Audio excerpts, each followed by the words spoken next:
Hello, I'm Daniela. In today's video, it's part 1 of 5 in a slow stitching workshop. Throughout the year, I'll do 1 or 2 slow stitching workshops that are a little more in depth than my standard videos. Last time I did a barn owl, and I do some seasonal videos as well. But for today's video, we're going to make a slow stitch pumpkin. And what's intriguing about this pumpkin is we're going to blend the traditional with something a little more modern. So we're going to take some fun modern colors and introduce it into our traditional fall colors. Now the traditional fall colors are earth tones, rust, rich colors like maroons and oranges and yellows, golden colors, colors that you think of when you think of leaves on a tree, those bright orange and reds, those gorgeous colors. So those are the traditional colors. We're going to marry them with some unexpected colors. I'm going to use turquoise and blues, but you can marry them with other colors, anything that really gives you that pop that you're looking for. You could go the route of pinks or purples, or you can keep it all very rich and go aubergine or really dark, rich blue. The choice is yours. It's just a nice, unexpected combination that causes both colors to pop. Now this workshop is broken down into 5 parts. Today's part is where we'll gather our materials, create our initial sketch, make our fabric collage, and stitch the basic outline. Now at the end of each video, I'll give a little homework assignment, just things that you can do to be ready for our next video. For example, in today's video, we'll stitch the outline of the pumpkin. I'll show you how I do one segment, and then your homework will be, well, to finish that pumpkin. And then the next time we have the video, on my normal posting days, Monday, Wednesday, and Friday, I'll show you the next stage. Now we'll be using lots of beautiful colored embroidery floss. So this is the time to go through your stash, or if you need to pick up new colors, go ahead and do that. Embroidery floss is very inexpensive, and it stores because it's very small as well. So let's get started right away with the first part of this workshop. So I wanted to start out by just showing you some of the samples that I've made using this technique and this color scheme. Now it's not so specific as that you use these exact colors. As a matter of fact, I'd like to encourage you to use whatever colors you like to use.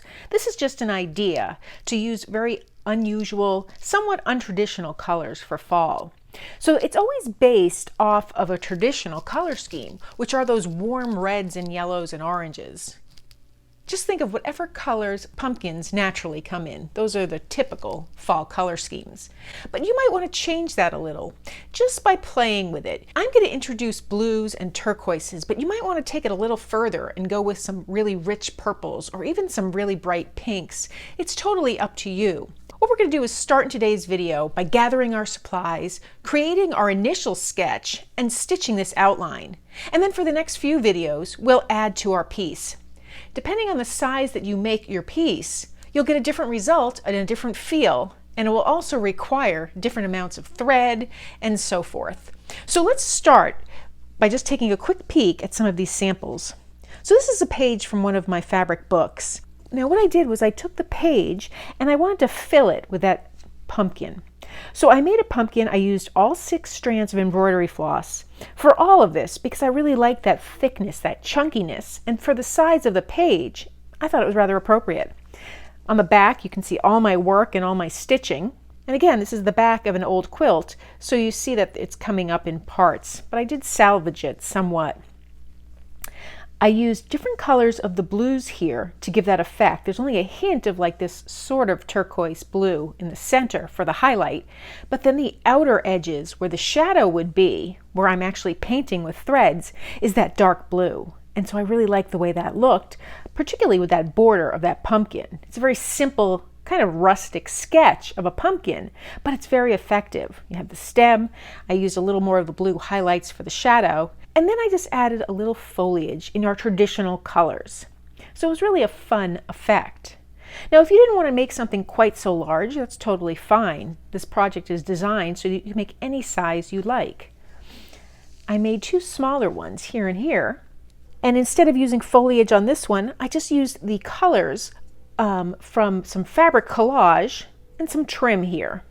And for this one, I added some foliage, which I really thought really made it pop. And just some little couching here on this little piece of trim in those colors that coordinated. They're very typical fall colors with just a pop of that blue. So that blue is not the focal point like it was in this design. So there's a lot of variation that you can come up with. Since these pumpkins are smaller, done on such a smaller scale, I used 1, 2, or 3 threads of my embroidery floss instead of all 6. So I had to separate the threads and then stitch them accordingly. I used a light brown for this outline of the pumpkin, and I say light not because of the color contrast with the beige here, but because of the color contrast with this dark orange. It barely shows up, but yet it comes across over here.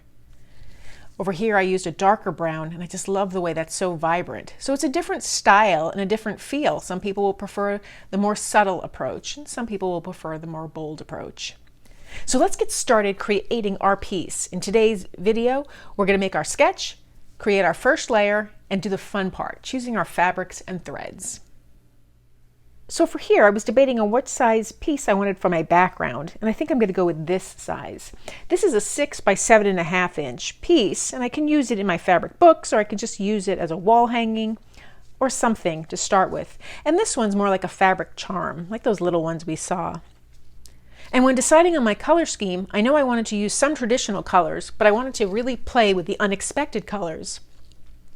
So I went with some turquoise fabric that I found, and it's more of a green turquoise than a blue turquoise, but I just love it all the same. So I'm going to use this just to create some interest in the background, just some collage. And then along those lines, before I design my collage, I get to choose my threads. So I chose a bunch of threads here, and I started by just choosing the color that I wanted to outline the pumpkin. And that's going to be this rich mahogany brown. And I know I'm going to use 6 strands of floss, so I have that ready to go.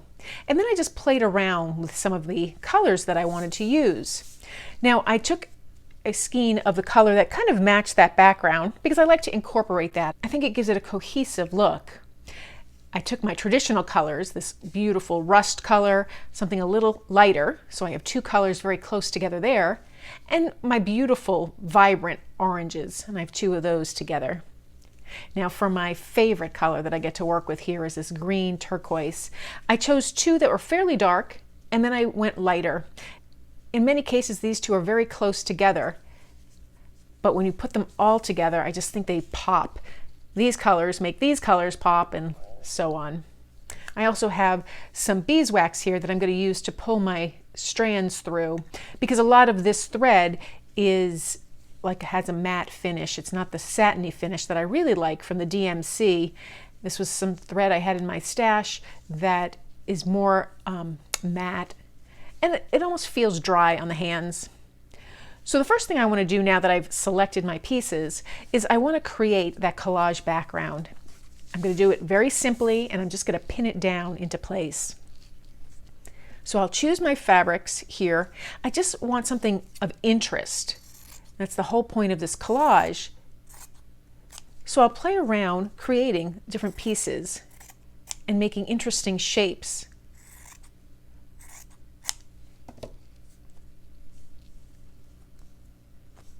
Because my pumpkin is going to be a rounded shape, an oval, I think I'm going to go with something completely different here, like a square, and maybe just use rectangles for the rest of the shapes.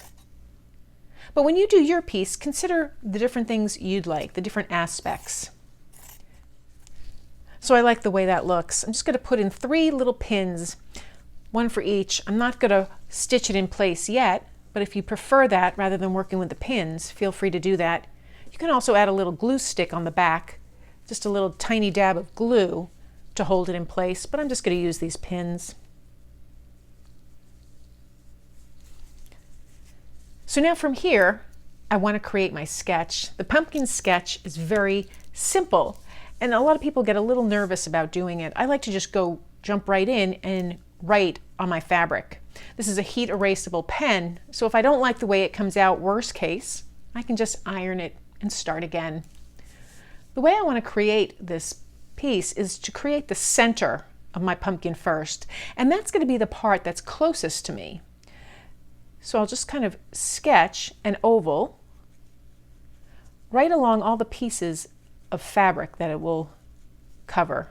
So I have my main part of my pumpkin here. I might make the top just a little more pointed. Now from here, I want to sketch out on either side, trying to balance it out. It doesn't have to be perfectly symmetrical, but more or less. And I want it to rise just a little bit above the part that's closest to me. So I'll create 2 more sections or segments to this pumpkin. And now from here, I'm going to create another one, and I want it to rise even further. And as you can see, it's kind of forming a circular design.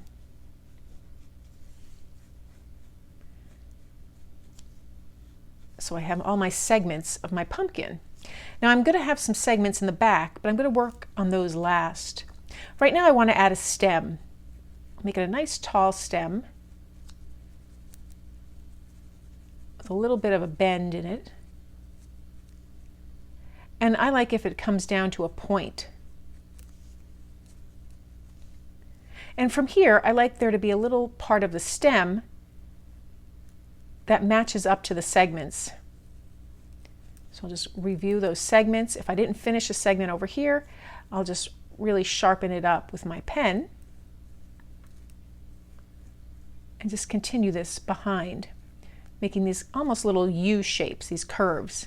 Now from here, I'm just going to match those curves to segments that we're only going to see part of the segment. So there I have my pumpkin. I can play with the segments if I think some are too narrow or too sharp, but for the most part I'm really pleased with the way that looks. I'm not going to sketch in my foliage yet. I want to stitch my pumpkin down, and from there I'll know how high or how low I want to put my foliage in. So now I'm going to start by creating that outline. I'm going to take my thread, and I have it already threaded on a needle here. Because I'm using 6 strands of thread, just made a knot in the end. I ran it through my beeswax just to prevent tangles. It doesn't eliminate them, but it does cut them down in size tremendously. And now I'm going to start by stitching, and I like to start right in the center here. I like to stitch down that area closest to me because that really builds off the rest of the pumpkin. The entire time I'll be making adjustments after I stitch that centerpiece down to see if maybe I made the stem too long or too thin, and this type of thing. For these outline stitches, I like to choose a stitch that curves nicely. So I like to use either a stem stitch or a chain stitch or a back stitch.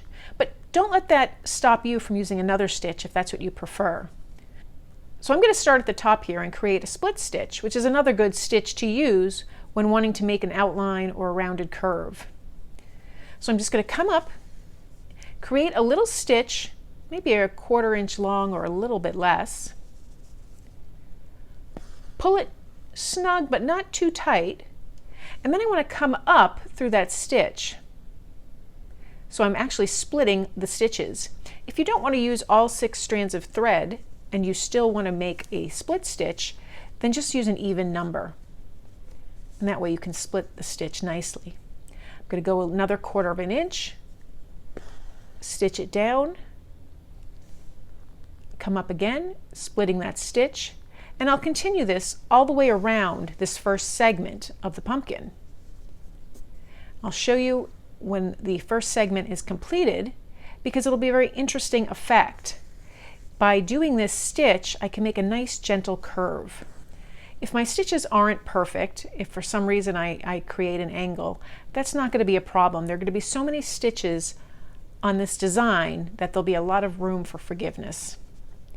I'll just move my pin out of the way and continue. Now you might find that after you stitch this segment down, you can remove the pins altogether from the fabric, or at least some of the fabric. And that's what I'm hoping for. That'll cut down on the number of times I get poked with the pin. So I'll just continue all the way around this segment and show you how this looks. So now I've stitched all the way around that first segment, and my final stitch comes right up to that point where the first stitch started. But I want to create just a soft blend, so I'm going to stitch through that final stitch and just match by stitching through the first stitch. You can see the difference. It's now a soft little blend all the way around. So now I'm going to continue stitching all the way around this pumpkin on those lines that we outlined. I'll stitch the stem, the outline of the stem, and the remaining segments. And that's your homework until the next video. So in the next video, we'll come back and all of the stitches will be completed on the outline, and we'll start our shading by using these beautiful colors. So we're going to leave it right there. Just work on creating that outline to that pumpkin. So for the next video, we'll be ready to start our shading. I hope you enjoyed this video, and if you did, please give it a thumbs up and be sure to subscribe. Click on that bell so you'll be notified when my next video posts. Thanks for joining me today.